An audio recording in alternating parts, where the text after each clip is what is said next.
J'ai mis comme titre à mon message d'aujourd'hui, un titre plutôt fort et violent. Et si Dieu, hypothèse, aggravait la situation de celui qui refuse la vérité. Il y a des tas de gens qui refusent la vérité, je parle ici de la vérité de Dieu. Et si Dieu, quelque part par colère ou peut-être vengeance, aggravait la situation de celui qui délibérément refuse la vérité. Le titre, je l'ai inventé, mais je ne l'ai pas inventé et je n'ai pas inventé l'histoire. Vous allez tout de suite comprendre pourquoi. Il est vrai que dans le monde, il y a beaucoup de gens, qui n'ont jamais de leur vie entendu une seule fois parler de l'Évangile. C'est certain. Qui n'ont peut-être même jamais entendu parler du nom de Jésus. Qui n'ont peut-être jamais entendu parler du Père, du Fils et du Saint-Esprit étant les trois personnes d'un Dieu. Il y a des millions de gens qui n'ont jamais entendu parler de ça. Je ne pense pas à ces personnes-là dans mon sermon. Je pense à ceux qui, au contraire, ont entendu, réentendu, à toutes sortes d'occasions, dans leur enfance, dans leur jeunesse, quand ils ont fait leur communion, quand ils ont été à un mariage, à des funérailles, et qui, systématiquement, ont endurci leur cœur. Ils ne voulaient pas, ils ne veulent pas entendre parler de Dieu. C'est terrible que de rencontrer quelqu'un et de papoter avec lui et de s'entendre dire « Moi, en tout cas, Dieu, je n'y crois pas. Tout ça, c'est de la foutaise, c'est du commerce, c'est du blabla pour des gens un peu fragiles. » Je résume là, les réponses, mais en gros, c'est ce que j'entends. Un beau passage que Paul a écrit aux chrétiens de Thessalonique, 2 Thessaloniciens, chapitre 2, 7 à 12.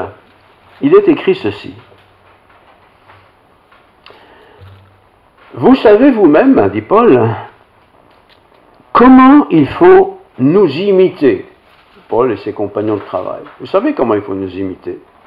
« Car nous n'avons pas vécu parmi vous dans le désordre. » Paul était un grand voyageur, il allait de ci, de là, mais il y avait toujours de l'ordre.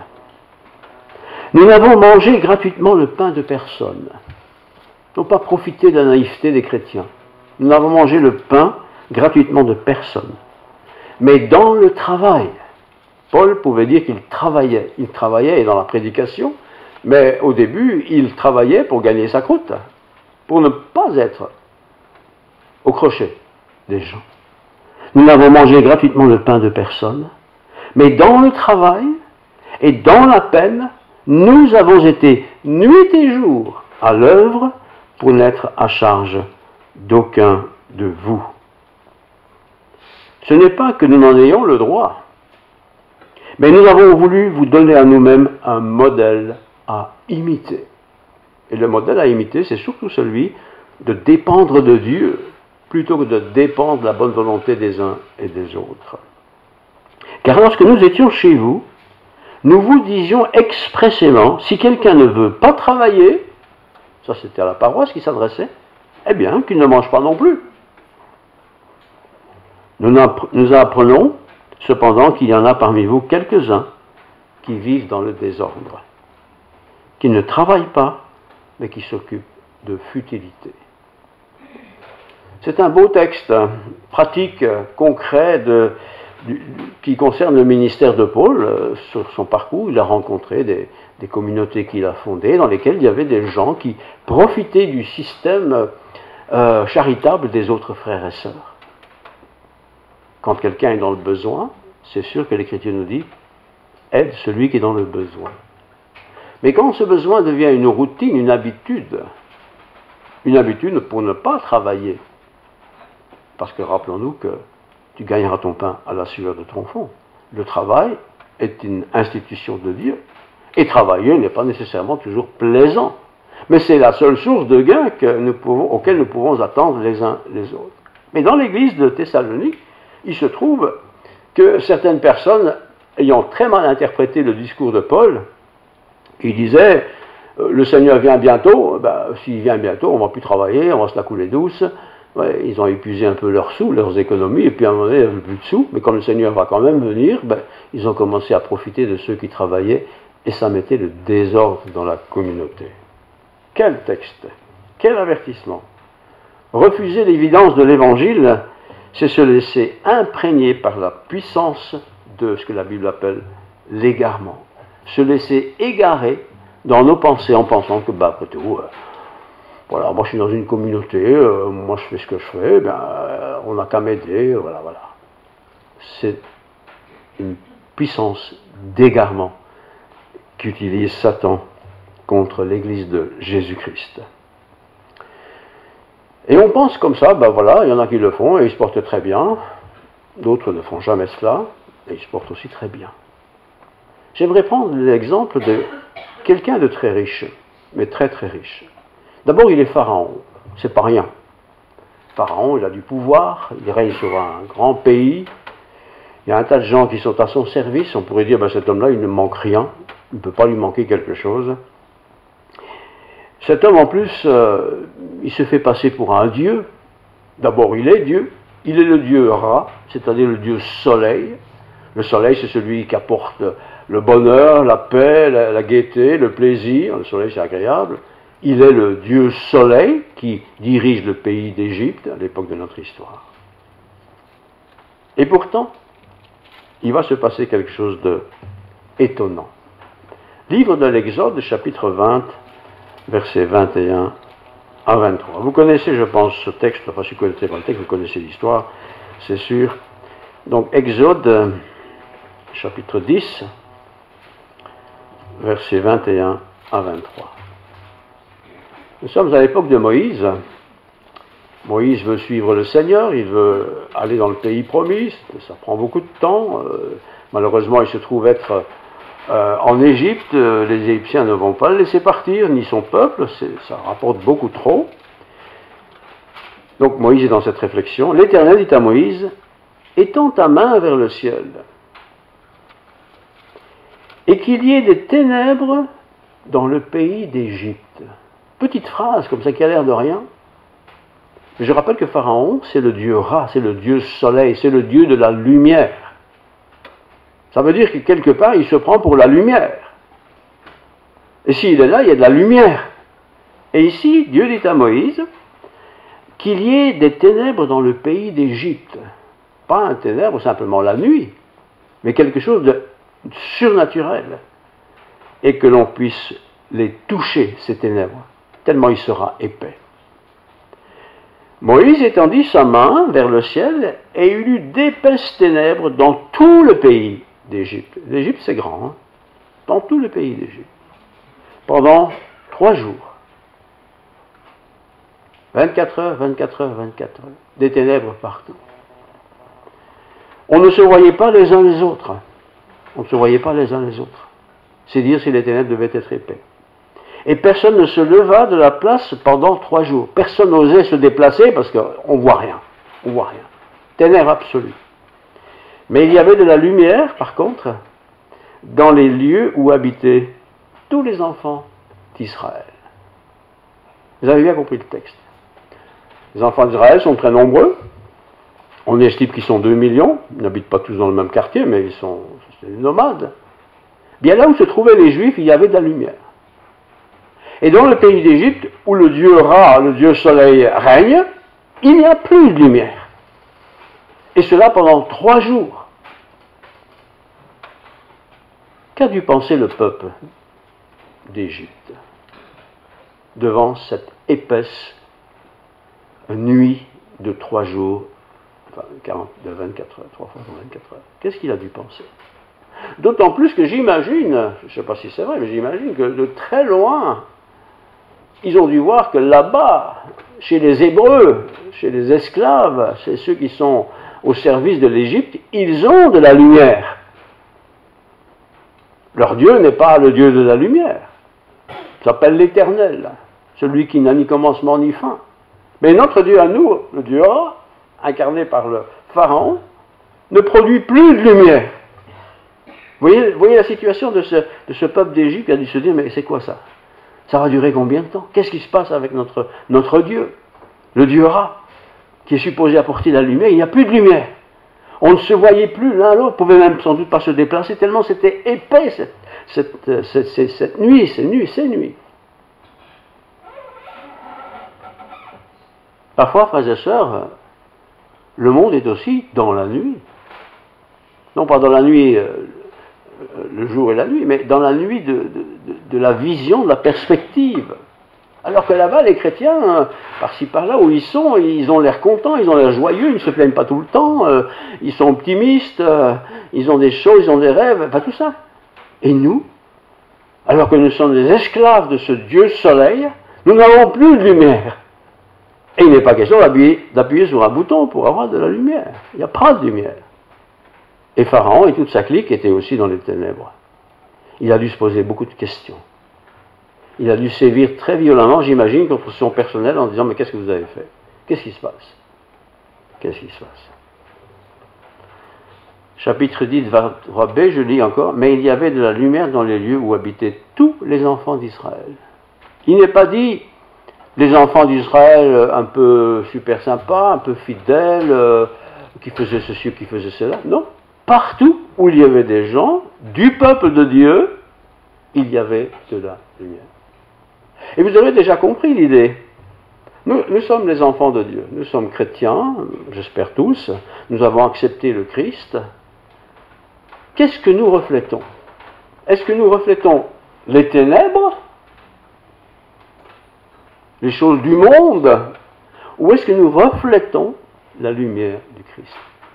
Donc le texte dit que il y avait de la lumière dans les lieux où habitaient tous les enfants d'Israël. Ils n'étaient pas au bout du monde, hein.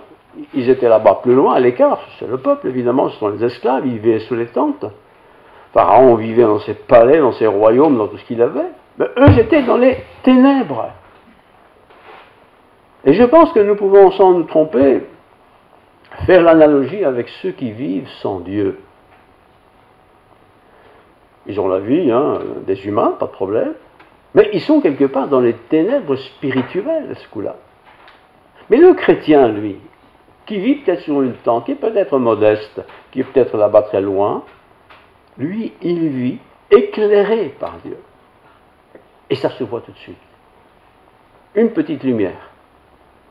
Je me rappelle à l'époque où on avait chacun un briquet dans sa poche, et quand il y avait une panne de courant, quel était le réflexe? On prenait le briquet, on allumait le briquet et on se repérait, on voyait un peu. Le peuple d'Israël, il est là. Lui, il est pourtant esclave, physiquement, au service de Pharaon. Pharaon est le Pharaon, mais il n'a plus de courant. Il n'a plus de lumière. Quelle tragédie. On revient au texte de 2 Thessaloniciens maintenant, et aux 2 Thessaloniciens 2, 10 et 12 que je relis. Avec toutes les séductions et l'iniquité pour tout, donc l'apparition de cet impie se fera, donc c'est l'Antéchrist, se fera par la puissance de Satan, avec toutes sortes de miracles, de signes et de prodiges mensongers, avec toutes les séductions de l'iniquité pour ceux qui périssent, parce qu'ils n'ont pas reçu l'amour de la vérité pour être sauvés. Pharaon aurait pu en son temps essayer de comprendre pourquoi ces Hébreux pratiquaient ce qu'ils pratiquaient. Il aurait certainement pu demander, mais votre Dieu à vous, puisqu'il se prenait pour Dieu, qu'est-ce qu'il fait? Qu'est-ce qu'il est? Où est-il? Il aurait pu. Mais non, il est aveuglé par sa propre divinité, qui est la lumière. Nous savons, nous, qui est notre lumière. Pharaon, lui, pense qu'il est la lumière. C'est un peu la caractéristique des religions. Aussi Dieu leur envoie-t-il une puissance d'égarés. Ceux qui ne veulent pas de la lumière de Dieu. Dieu leur, surtout quand ils se prennent pour le centre du monde, Dieu leur envoie une puissance d'égarement. C'est pas rien, c'est pas qu'ils ne savent pas, c'est une puissance d'égarement. Ils sont égarés dans leurs fantasmes de toutes sortes. C'est ce qu'était Pharaon. Il était le centre du monde. Tout le monde avait peur de Pharaon, partout dans le monde, pour qu'ils croient au mensonge. Beaucoup de gens croient au mensonge parce qu'ils n'ont pas réussi ou pas voulu, ou carrément refusé, d'aller vers cette lumière, même si elle semblait loin ou petite ou modeste. On n'en veut pas. Et nous avons tous certainement déjà dans notre vie parlé de notre foi l'un ou à l'autre, ou dire un peu pourquoi on croit, et ces choses-là. Ils nous écoutent parce qu'ils sont polis, mais c'est tout, ça ne va pas plus loin. Ils ne veulent pas de cette lumière qui a illuminé un jour notre propre vie. On préfère rester attaché, comme Pharaon et restait attaché à son Dieu. Il se prenait d'ailleurs pour Dieu. Jésus a dit un jour à Thomas, vous connaissez Thomas, c'est quelqu'un quand même d'un peu spécial, hein, pas trop convaincu, hésite beaucoup, c'est difficile de croire en quelque sorte. Il était pourtant disciple de Jésus. Et dans l'évangile de Jean chapitre 14 verset 6, on dit ça de Thomas. Or, lorsqu'on célébra l'anniversaire de la naissance de 14:6 d'Hérode, la fille d'Hérodiade, dans un milieu de... Non, pardon, décidément, quand je parle bon évangile. C'est comme ça que ça va quand on n'est pas dans le bon évangile. Jean 14, verset 6, vous y étiez dans le bon. Thomas lui dit, Seigneur, nous ne savons où tu vas, comment pourrions-nous en savoir le chemin? Il a déjà vécu pas mal de temps avec Jésus. Hein. Il raconte des cracks là. Hein. Thomas lui dit, Seigneur, nous ne savons où tu vas, comment pouvons-nous en savoir le chemin? Jésus lui dit, je suis le chemin. Je suis la vérité. Je suis la vie. Nul ne peut aller au Père que par moi. Thomas, un des 12, qui a vu, je ne sais pas combien de fois, mais beaucoup de fois certainement, Jésus faire des miracles, il les a vus. Hein. Il a entendu bien sûr les nombreux discours que Jésus a fait, les prédications. Il a assisté certainement au débat des uns et des autres avec Jésus, il a vu tout ça. Et pourtant, Thomas, qui est un disciple, c'est pas rien, hein, Seigneur, nous ne savons où tu vas. Est-ce qu'il ne savait vraiment pas où il allait? Ou il ne voulait pas savoir où il allait? C'est différent ça. Comment pouvons-nous en savoir le chemin? Parce que Jésus a dit, je suis le chemin. Et où tu vas? Quelque part, si tu nous le dis, on va te suivre. Mais voulait-il vraiment suivre le Seigneur Jésus? Jésus lui dit, je suis le chemin, je suis la vérité et la vie. Nul ne peut aller au Père que par moi. C'est un disciple qui a touché Jésus, qui a parlé avec Jésus, qui a mangé avec Jésus, qui a entendu tant et tant de discours de Jésus. Et pourtant, ce Thomas, incrédule quand même, nous ne savons où tu vas, comment pouvons-nous en connaître le chemin? Nous pensons parfois, lorsque nous témoignons de notre foi, ou nous parlons avec l'un ou avec l'autre, bon, qu'il ne comprend pas, il faudrait l'expliquer 100 fois, mais souvent ils ont compris. Mais ils refusent, comme Pharaon a refusé de donner ce que le peuple hébreu demandait. Bien des gens refusent systématiquement de suivre Dieu. Alors les prédicateurs, les porte-paroles du message évangélique, ils n'ont pas très facile, et certainement pas de nos jours, ça n'a jamais été facile de toute façon. 4 exemples tirés de la Bible. D'abord Jérémie. Jérémie, chapitre 38, ce sera court, vous savez, t'inquiétez pas. 38, 1 à 4.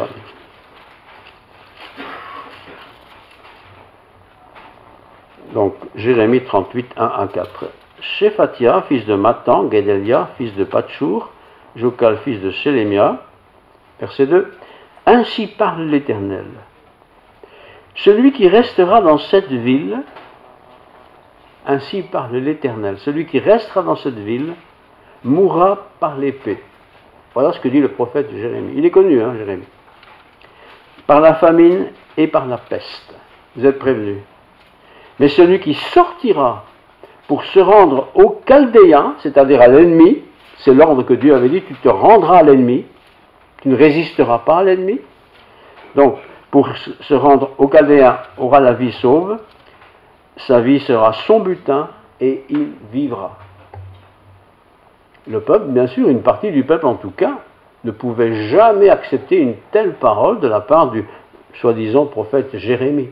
Il nous demande d'aller nous soumettre à l'ennemi, qui n'est pas juif évidemment, qui ne croit pas en Dieu.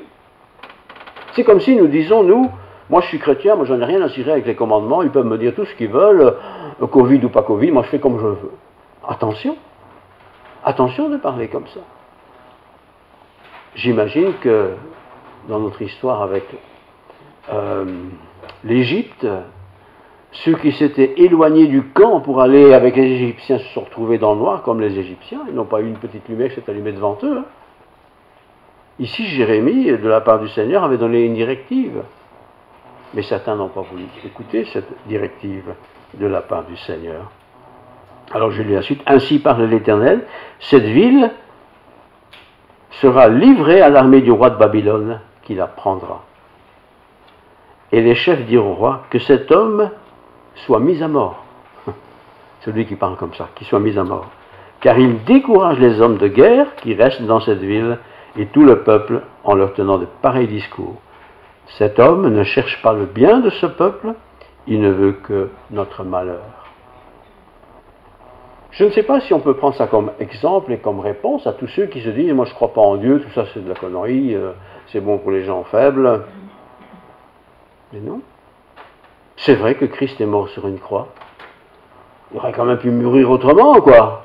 Il aurait pu nous impressionner un peu. Jésus n'a voulu impressionner personne. Il est mort, crucifié comme des milliers de gens ont été crucifiés à l'époque de Jésus. Il a été crucifié violemment, plein de haine de la part de ceux qui le condamnaient. Il a aussi souffert beaucoup spirituellement et moralement parce que lui savait tout d'avance ce qui allait lui arriver. Deuxième exemple, les porte-paroles de Dieu, fussent-ils les meilleurs, ne sont pas toujours écoutés. Jésus n'a pas été écouté. Luc, évangile de Luc, chapitre 23, il est écrit ceci au chapitre 23, versets 1 à 4.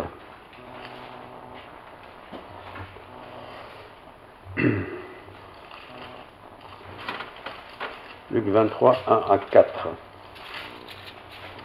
Ils se levèrent tous et ils conduisirent Jésus devant Pilate. Et ils se mirent à l'accuser, disant, « Nous avons trouvé cet homme, donc Jésus, nous avons trouvé cet homme excitant notre nation à la révolte. » Mensonge. Hein? Empêchant de payer le tribut à César. Il ne faut pas payer ses impôts. Et se disant lui-même Christ roi. Pilate l'interrogea en ces termes, « Es-tu le roi des Juifs ?» Jésus lui répondit, « Tu le dis. » Pilate dit aux principaux sacrificateurs et à la foule, « Je ne trouve rien de coupable en cet homme. » Je ne trouve rien de coupable en cet homme. Mais qu'est-ce qui va avoir lieu avec cet homme, peu de jours après d'ailleurs? Il va être condamné et il sera crucifié. Je ne sais pas si on me disait demain, voilà ce qui va t'arriver dans une semaine, si tu ne changes pas de foi, si tu ne changes pas de vie, si tu n'étais pas ceci ou cela, je ne sais pas comment je réagirais. Je ne sais pas comment je réagirais si on me dit, écoute, dimanche prochain, si tu ne fermes pas ton bâtiment, là, on vient avec des mitraillettes, on fusille tous ceux qui sont dans l'église, comment je réagirais? Comment je réagirais? Est-ce que j'y croirais? Est-ce que je n'y croirais pas? Qu'a fait Jésus? Ici, ceux qui ont pris cette décision, ce n'est pas des voyous, c'est le sang aidant, c'est des chefs religieux. Est-ce qu'ils n'avaient pas autre chose à faire que de s'occuper de condamner quelqu'un et de le crucifier? Franchement, ils avaient autre chose à faire, d'autant plus que c'était Pâques. Bien des gens s'occupent de beaucoup de choses, sauf de ce qui est essentiel, c'est-à-dire de l'éternité. Jérémie, Jésus, Paul et Silas. Acte 16, voyons. Les hommes de Dieu remarquables, pèlerins pour le service du Seigneur. Acte 16, versets 20 à 24. Ils lui présentèrent des prêteurs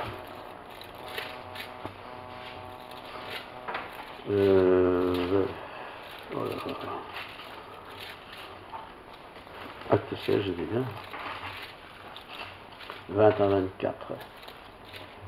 Ils lui présentèrent des prêteurs, c'est bien ça, en disant, ces hommes troublent notre ville. C'était pas vrai. Hein? Ce sont des Juifs qui annoncent des coutumes qu'il ne nous est pas permis ni de recevoir ni de suivre, à nous qui sommes Romains. À Rome, on faisait tout et n'importe quoi, mais voilà, ils ont trouvé un beau prétexte. Résultat de la course, la foule se souleva contre eux, et les prêteurs, ayant fait arracher leurs vêtements, ordonnèrent qu'on les batte de verges. après qu'on l'ait chargé de coups, ils les jetèrent en prison en recommandant au geôlier de les garder sûrement. Le geôlier, ayant reçu cet ordre, les jeta dans la prison intérieure et leur mit les ceps aux pieds. Qu'est-ce qu'ils ont fait, ces gens-là, ces disciples? Ils ont prêché l'évangile, tout simplement. Ils ont tenu le discours, ça se faisait comme ça. Sur la voie publique, on avait le droit de parler. Mais ils parlaient de quelqu'un qui est un gêneur, c'est-à-dire le Christ. Ce Christ qui a été crucifié. Ce Christ qui a été condamné un peu bizarrement. Ce Christ soi-disant mort qui ressuscite. Il y avait des prédicateurs qui proclamaient ça. Il faut qu'ils arrêtent de parler de ça. Alors leur en donner une bonne raclée. Le fouet, c'était pas du gâteau. Et je dis cela aussi pour nous. Si je suis chrétien, mais comme ça, un petit peu, pas trop, personne ne viendra m'embêter. Mais si je suis zélé pour Christ, si je défends ma foi, si je vis ma foi, mais je pense que je peux m'attendre à des persécutions. On ne va pas nous battre de verge, on ne va pas nous tuer peut-être, mais on peut nous persécuter. On peut nous demander de nous taire, de ne pas répandre ces bruits. Tu n'es pas là pour ça, tu n'es pas payé pour ça, ce qui est un peu vrai. Mais comme c'est triste, quand on vient nous dire tu ne peux pas parler de ta foi, parce que c'est cette foi en Christ qui a changé ma vie.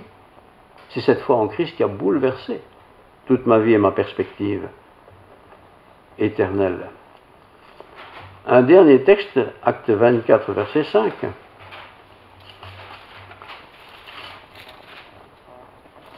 Nous avons trouvé cet homme qui est une peste, c'est Paul ça, qui excite les divisions parmi tous les juifs, vous imaginez, du monde, et qui est le chef de la secte des Nazaréens. Nous avons entendu cet homme. Ce Paul a été juif, il a toujours été juif.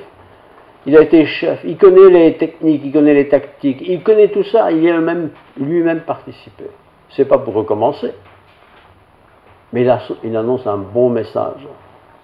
Le message du Christ, crucifié, ressuscité, glorifié, qui reviendra un jour. Mais Paul est un gêneur. Et vous savez, si vous parlez de la religion, on vous écoutera un petit peu, sans problème. Hein, un peu libre. Mais dès que vous commencez à parler du Dieu qui est votre foi, qui fait partie intrinsèque de votre existence, alors là, vous devenez gênant. On dit, vous êtes fanatique. Vous êtes fanatique, monsieur. Il faut rester avec les pieds sur terre. Il faut être ouvert au monde, il faut être ouvert aux autres. Bon, on est ouvert à tout, hein. Mais voilà ce que je crois. Eh bien, Paul aussi a connu la prison, plusieurs fois d'ailleurs. Il a été plusieurs fois battu de verge. Il a été bien des choses. Lui qui prêchait tout simplement la bonne nouvelle. Alors, on doit faire attention lorsqu'on murmure comme ça. Vous savez, murmurer, c'est, je ne sais pas qu'on râle, mais on murmure, on ronfle comme ça, on gromble. Voilà, on n'est pas content, je suis chrétien, regarde ma vie, c'est pas terrible, j'ai raté mes examens, pourtant j'ai prié. Enfin, ce genre de choses. Attention, attention. Parce que ceux qui nous connaissent et qui savent qu'on a une foi vraie, authentique, pratiquante, ils ne vont pas nous rater. Ils ne vont pas nous rater. D'ailleurs, en 18 mots, je vais vous les lire, en 18 mots, la parole se révèle concernant les œuvres des hommes. Et je termine avec ça dans l'épître de Paul aux Galates, 18 mots. Chapitre 5, versets 19 à 21. Les œuvres de la chair, c'est-à-dire les œuvres humaines, mais celles de la chair en particulier, les œuvres de la chair sont évidentes. Il y en a 19. Ce sont la débauche. 1. L'impureté. 2. Le dérèglement. 3. L'idolâtrie. 4. La magie.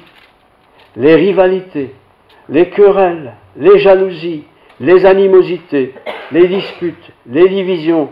Les sectes. L'envie. L'ivrognerie. Les acceptables et toutes les choses semblables.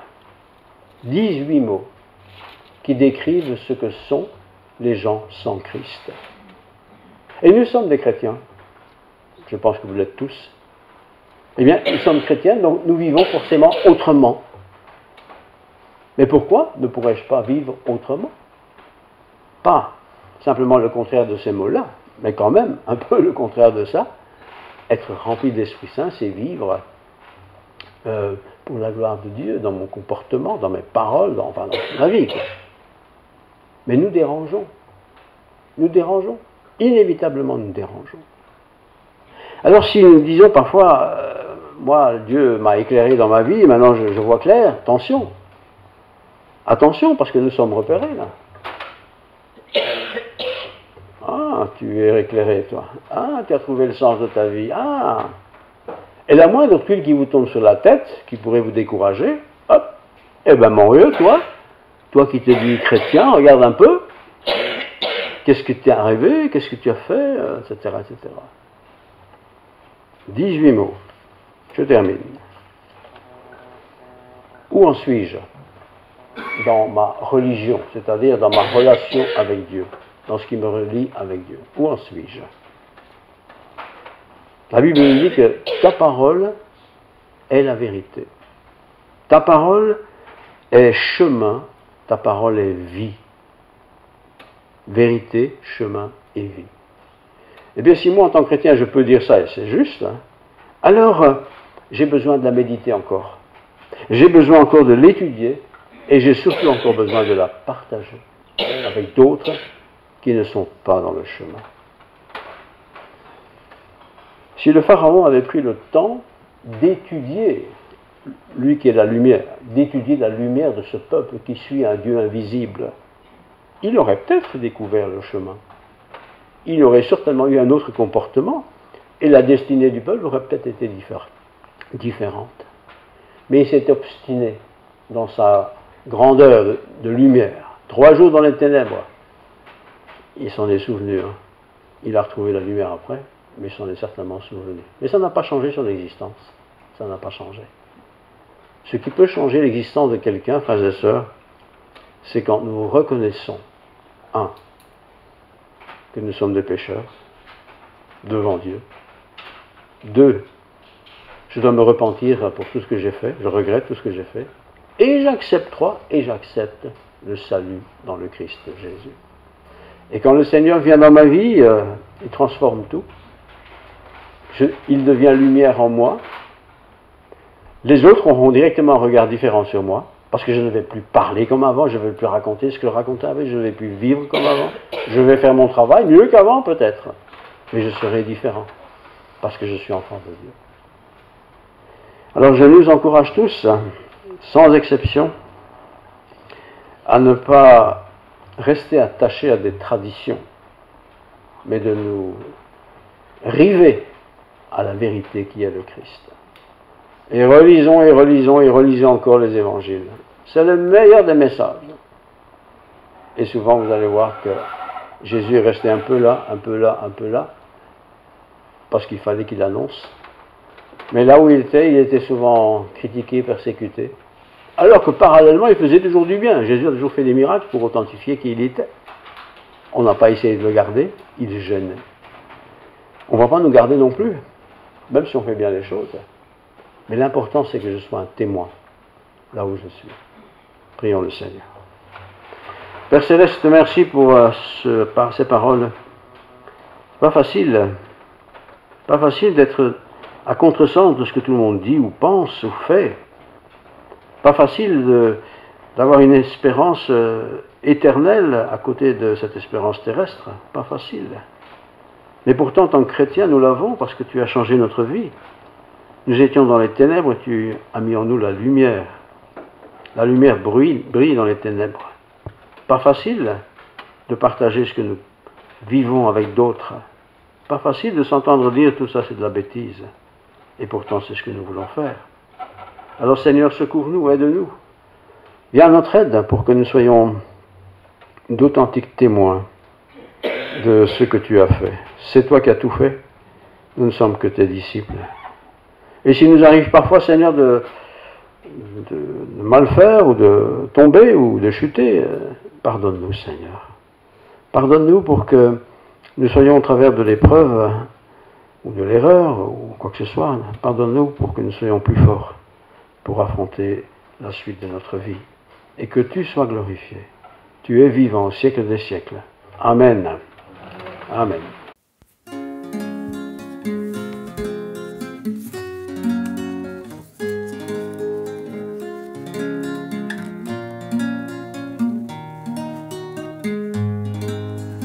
Quand les montagnes s'éloigneraient, quand les collines chancelleraient, quand les montagnes s'éloigneraient, Dieu fera tout comme il promet. Mon amour, oui mon amour, ne s'éloignera point de toi. Mon amour, oui mon amour, ne s'éloignera point de toi. Quand les montagnes s'éloigneraient, quand les collines chancelleraient, quand les montagnes s'éloigneraient, Dieu fera tout comme il promet. Mon amour, oui mon amour, ne s'éloignera point de toi. Mon amour, oui mon amour, ne s'éloignera point de toi. Quand les montagnes s'éloigneraient, quand les collines chancelleraient, quand les montagnes